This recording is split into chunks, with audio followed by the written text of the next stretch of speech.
The reason I'm here is to land on the moon, and now I can't land. And then I drifted.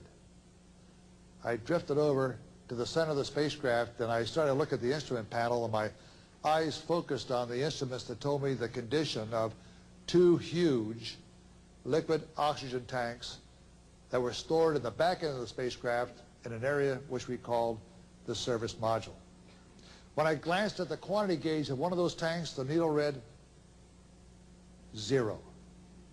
And when I quickly glanced at the quantity gauge of the other tank, I could actually start to see the needle go down ever so slightly, something that you would never see in the normal usage of oxygen on a flight to the moon.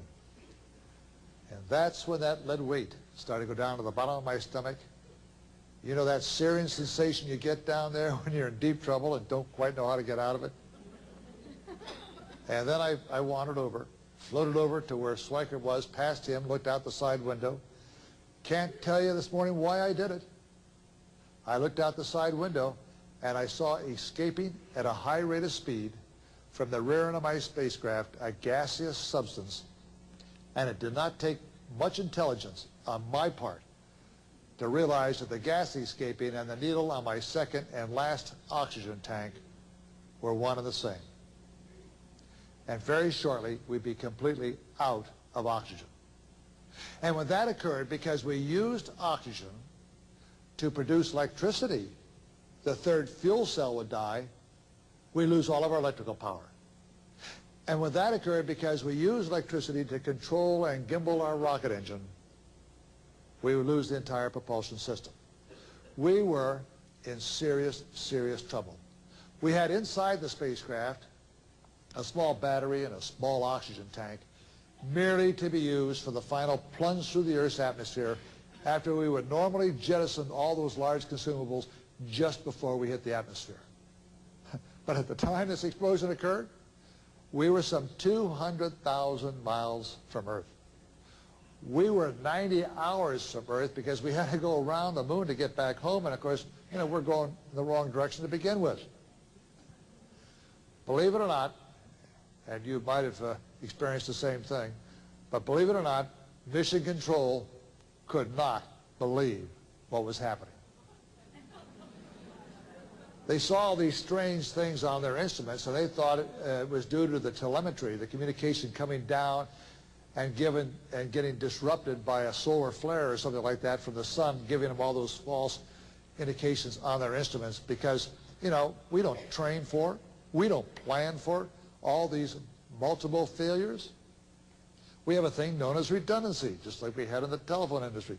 You know, more than one thing. We had three fuel cells, 2 oxygen tanks, but everything was going wrong at the same time. The computer went offline. We lost communication for a while. And so they really didn't know what was going on. But inside the spacecraft, we knew what was going on. And by the time that Hayes and I were struggling to go through the tunnel, the ground also came to the same conclusion that, hey, maybe there is something really wrong. We ought to do something. And I got the call as I went into the lunar module to see if we could use it somehow as a lifeboat. I have to tell you a little bit about that lunar module. A very fragile device, of course, never designed to come back home again. No heat shield. The skin of the lunar module was so thin that if you so desired, you could take your fist and just punch a hole right through it. It was designed to last only 45 hours. You powered it up once you're in lunar orbit, detached, went down, landed, explored, took off, rendezvous, docked, and threw the vehicle away. It was designed to only support 2 people. And after the explosion, I kept counting the crew. 1, 2, 3. I knew that we were in serious trouble. But we got in the lunar module anyway, and we turned on all the electrical systems, all the guidance systems and everything like that. It used batteries, by the way, not fuel cells.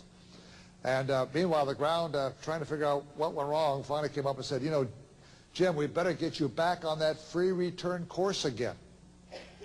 I thought that was a good idea because I thought that getting back to somehow intercept the Earth, not so much that it was survivable or not, would be much rather than to having us a permanent monument to the space program, going out 240,000 miles, coming back 40,000 miles, going back out there again, and doing that almost forever.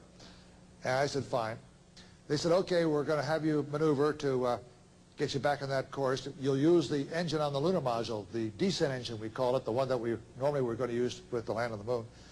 And so they gave us the various angles to maneuver. And when I started to maneuver to get to the proper attitude so I could light the engine, I learned something that I took with me all the way from the space program into the telephone industry and beyond. Always expect the unexpected. When profits are up, yeah, and product is selling, and everybody's happy with the phone systems and all that, look behind you. There's some guy in some laboratory that's providing something new, you know, that's going to be enhancing.